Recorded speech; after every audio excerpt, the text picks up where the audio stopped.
আসসালামু আলাইকুম everyone. So সবাই কেমন আছো? অ্যান্ড ঈদ মোবারক। ঈদ মোবারক। তো নিউ ইভেন্ট আসছে, অ্যানিমেশন আসছে, তো আমি অ্যানিমেশনটা বের করার সিদ্ধান্ত নেই অ্যান্ড ডায়মন্ড ভাগ করে স্পিন মারা শুরু করে দিই অলরেডি। তো আমার স্পিন মারা শুরু হয়ে যায়।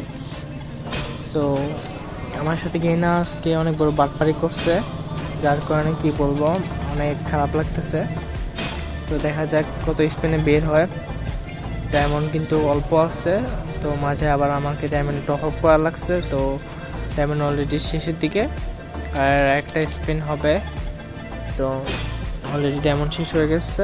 এবার আমার ডায়মন্ড টপ আপ করা পালা। ডায়মন্ড টপ আপ করে কিন্তু আমি আবার আইডিতে চলে আসছি অ্যান্ড নেক্সট স্পিন মেরে দিই, তো বের হয় না কিন্তু। এবার next spin diamond top up করে আবার নিয়ে নিই। তো এবার কিন্তু অলরেডি আমি পেয়ে গেছি। তো আপনাদের কত ডায়মন্ড লাগছে সবাই কমেন্টে জানাবেন অ্যান্ড আমার আইডিটা ফলো করে পাশে থাকবেন ইনশাল্লাহ।